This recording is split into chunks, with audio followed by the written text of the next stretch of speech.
नमस्कार, कल्पना voice channel में आप सभी का स्वागत है। आज की हमारी कहानी है सास है नौकरानी नहीं। मम्मी जी, बोतल से तो स्मेल आ रही है। आपने दिन में कितनी बार बॉयल की थी? सुहानी बोतल को सूंघते हुए बोली। जितनी बार मुन्ने ने दूध पिया उतनी बार की थी। फिर बोतल से बदबू कैसे आ रही है? आपकी यह लापरवाही मुन्ना को बीमार कर देगी। मैंने तो पहले ही इनसे कहा था कि आपसे नहीं हो पाएगा, लेकिन नहीं, इन्हें तो आप पर पूरा भरोसा था। सुहानी गुस्से से अपनी सासू माँ सरिता जी को घूरते हुए बोली। उसका यह व्यवहार देख सरिता जी की आंखों में आंसू आ गए। उन्होंने निरीह नज़रों से अपने बेटे और पति की तरफ देखा।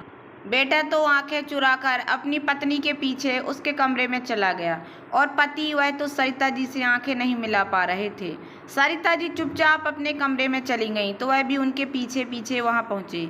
सरिता जी को सुबकता देख उसके पति राकेश जी बोले, सरिता मुझे माफ़ कर दो, मेरे कारण ही तुम्हें यह अपमान सहना पड़ा। तुम ठीक कहती थी कि बहू क्या बेटे को भी रिश्ते की कदर नहीं। बस बहुत हुआ, अब हम यहाँ एक पल और नहीं रुकेंगे। चलो सामान पैक करो। लेकिन मुन्ना, सरिता, मुन्ना के प्रति जितनी जिम्मेदारी हमारी थी हमने निभा दी। अब उसके माता पिता देखें और वैसे भी बहू कहती ही है कि उसके मम्मी है ना उसे संभालने के लिए, और काम वाली बाई फिर यहाँ ना आते तो मन में ग्लानि रह जाती कि हमने अपने फर्ज से मुंह मोड़ा। लेकिन अब ऐसा नहीं, जितना हो सकता था हमने किया, लेकिन अपने आत्मसम्मान को कुचलकर अब यहाँ हम एक पल भी नहीं रुकेंगे। कहते हुए राकेश जी फोन से टिकट बुक कराने लगे और उधर सरिता जी सामान पैक करते हुए अतीत की यादों में खो गईं। सरिता जी और राकेश जी के दो बेटे, बड़ा बेटा आशीष एक मल्टीनेशनल कंपनी में अच्छे पद पर कार्यरत था और छोटा बेटा एक सरकारी स्कूल में अध्यापक। राकेश जी ने एक क्लर्क के तौर पर अपनी पूरी नौकरी की और उसी नौकरी में उसने दोनों बेटों को उनकी योग्यता अनुसार पढ़ाया। आशीष को इंजीनियरिंग में रुचि थी और छोटे आलोक को अध्यापन में। आशीष की इंजीनियरिंग पूरे होते ही एक अच्छी कंपनी में जॉब लग गई और वहीं कस्बे में छोटा बेटा सरकारी स्कूल में अध्यापक हो गया। दोनों बच्चे अपने पैरों पर खड़े हो गए। आशीष ने अपने साथ काम करने वाली सुहानी से शादी की। छोटे आलोक की शादी राकेश जी के दोस्त अमित की बेटी रिया से हुई। रिया एक बैंक में कार्यरत थी। आशीष और सुहानी अपनी नौकरी के चलते दूसरे शहर में रहते थे। रिया और आलोक राकेश जी के साथ, आशीष और सुहानी त्योहारों पर ही घर आते। 2-4 दिनों में ही सुहानी का अपनी ससुराल में कतई मन न लगता। वह किसी से सीधे मुंह बात न करती, हमेशा अपने कमरे में घुसी रहती। सुहानी के माता पिता अच्छे खाते पीते लोग थे और वहीं रिया के पिता राकेश जी साथ ही क्लर्क थे।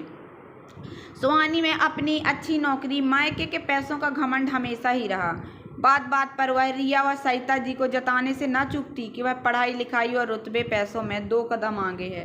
हाँ, व्यवहार व संस्कार में रिया से वह कई पायदान नीचे थी। यह शायद उसे अंदाजा भी ना था।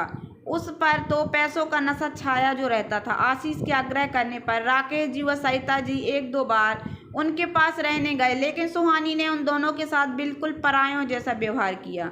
खुद बनाती नहीं थी और सरिता जी को किचन में जाने की मनाही थी। वह दोनों को अक्सर बाहर खाते और सरिता जी व राकेश जी को मेड का बनाया बेस्वाद खाना पड़ता। उस पर भी सुहानी का हमेशा एक ही डायलॉग, मेरी मम्मी ने तो मेरे भाई भाभी को बिल्कुल आज़ादी दे रखी है। वह उनके घर के मामलों में दखल नहीं देती, दोनों जैसा चाहें वैसा करें। सरिता जी को बहुत बुरा लगता और उससे बुरा अपने बेटे की चुप्पी को देखकर। इसलिए अब उन दोनों ने वहाँ जाना ही छोड़ दिया था। वह तो अभी 6 महीने पहले सुहानी की डिलीवरी थी और आशीष का फ़ोन आया था कि इस समय आप दोनों की बहुत ज़रूरत है, प्लीज़ आ जाइए। सरिता जी व राकेश जी खुश तो बहुत थे, लेकिन सरिता जी वहाँ जाना नहीं चाहती थी। वह नहीं चाहती थी कि वहाँ जाकर उनका हर बार की तरह बहू अपमान करे। अपमान तो वह सह भी लें, लेकिन पति का अपमान उनसे बर्दाश्त न होता। सरिता जी की बात सुनकर राकेश जी हंसते हुए बोले, सरिता, हमने अब तक अपने बच्चों के प्रति सारी जिम्मेदारी बखूबी निभाई है, और फिर नाराज़गी तो तुम्हारी अपने बेटा बहू से है। उस आने वाले नन्हे मेहमान से कैसी नाराज़गी। चलो, इस समय उन्हें हमारी ज़रूरत है। वहाँ पहुँचकर सरिता जी की सारी नाराज़गी अपने पोते को देख दूर हो गई। वह बहू और पोते की सेवा जी जान लगाकर कर रही थी। आशीष कई बार बातों ही बातों में कह भी देता, मम्मी आपने आकर सब संभाल लिया, वरना हमें तो समझ नहीं आ रहा था कैसे सब मैनेज करते। आप भी कैसी बातें करते हो, क्या मम्मी जी नहीं आती? तो बच्चा नहीं पलता। अरे आजकल तो पैसा फेंको जितनी कितनी ही मेड व नैनी मिल जाती हैं। फिर मेरी मम्मी जी तो कह रही थी आने की। वैसे भी यह तो मम्मी जी का फर्ज था। देवरानी जी व उनकी बेटी की डिलीवरी में मम्मी ने कितना काम किया है, नहीं देखा आपने? वहाँ तो मेड भी नहीं थी और उनका तो मम्मी करती ही हमारे लिए कुछ कर दिया, इसमें क्या नया? हम भी तो उनके बेटा बहू है ना। बहू की ऐसी जली कटी बात है सरिता जी व राकेश जी को अंदर तक भेद जाती, लेकिन वह बस उन्हें नन्हे बच्चे के मोह के कारण वहाँ रुके हुए थे। और जब से सुहानी ने फिर से ऑफिस ज्वाइन किया था तब से वह अपनी सास को एक मेड की तरह ट्रीट करने लगी थी। मुन्ना को रैशेज कैसे पड़ गए? क्या आप इसके डायपर चेंज नहीं करती? इसके कपड़ों पर दूध कैसे गिरा हुआ है? बोतल कितनी बारों वाली? मुन्ना के हाथ पर निशान कैसा? मम्मी जी आपसे अगर बच्चे नहीं संभलते तो छोड़ दीजिए ना, एहसान दिखाने की क्या ज़रूरत? और आज भी वही सब कुछ हुआ। सुहानी को अपने सास ससुर के नरम स्वभाव के बारे में पता था। वह जानती थी कि वह कुछ भी कहें लेकिन वह अपने दूध मोहे पोते को छोड़कर नहीं जाएंगे। लेकिन सहन करने की भी एक सीमा होती है। सरिता जी व राकेश जी अपना सामान पैक कर आशीष को अपने जाने की सूचना देने के लिए उसके कमरे में आए। उन दोनों का सामान देख दोनों ही चौंक गए। मम्मी पापा आप कैसे अचानक जा सकते हैं? अभी तो मुन्ना बहुत छोटा है, कैसे सब कुछ मैनेज करेंगे हम? आलोक की बेटी को तो आप सीने से लगा कर रखते हो, घर का सारा काम करती हो मम्मी, और यहाँ बस मुन्ना को संभालना था, उसमें भी आप अपने फर्ज से मुँह मोड़ रहे हो। यह तो ज्यादती है ना, और मेरे और सुहानी के साथ।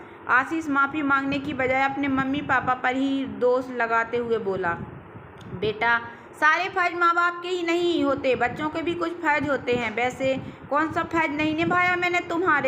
तुम्हारी परवरिश में कोई कमी नहीं छोड़ी, तुम्हारी पढ़ाई लिखाई में, और यहाँ तक कि इस फ्लैट को खरीदने के लिए भी मैंने जितना बन सका यह दिया।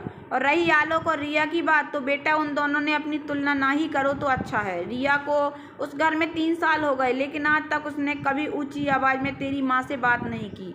हाँ, तेरी माँ रिया के साथ घर का काम करवाती है और उसकी बेटी को तेरी माँ ने ही पाला। उसकी बेटी हमारी पोती है जैसे यह हमारा पोता है। लेकिन रिया ने कभी आकर तेरी मम्मी पर उंगली नहीं उठाई कि वह उसकी बेटी का ध्यान नहीं रखती या तेरी माँ को बच्चे पालने नहीं आते। जैसे ही सुहानी बहू आते ही तेरी माँ के साथ व्यवहार करती है। तेरी मम्मी रिया के साथ घर के कामों में मदद अपनी मर्जी से करती है, किसी दबाव में नहीं। और रिया बहू है तो तेरी मम्मी का एहसान मानते नहीं थकती। वह तेरी मम्मी को सास नहीं माँ का दर्जा देती है।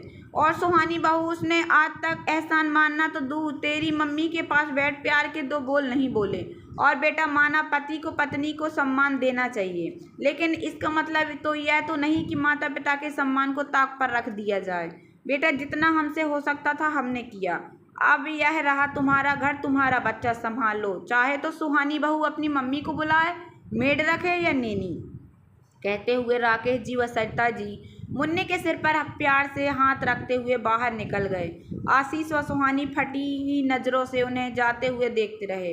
उन्हें नहीं पता था कि हमेशा शांत रहने वाले उसके माता पिता इतना बड़ा कदम भी उठा सकते हैं। दोनों चाहकर भी उनको नहीं रोक पाए। अपनी बेवकूफ़ी पर दोनों ही पछता रहे थे, क्योंकि जैसी परवरिश व देखभाल दादा दादी कर सकते हैं वैसी मेड नहीं। और सुहानी की मम्मी, जिसकी सुहानी हमेशा धौंस देती थी, उन्होंने तो उसकी डिलीवरी के समय ही अपने घुटनों के दर्द का बहाना बना आने से मना कर दिया था। दोनों के पास ही अब पछताने के सिवा दूसरा कोई चारा नहीं था। तो दोस्तों, कैसी लगी आप लोगों को मेरी छोटी सी कहानी? अगर कहानी पसंद आई हो तो प्लीज़ मेरे वीडियो को लाइक कर देना। चैनल पर नए आए हो तो प्लीज़ सब्सक्राइब कर लेना और ज़्यादा से ज़्यादा शेयर करना। धन्यवाद दोस्तों।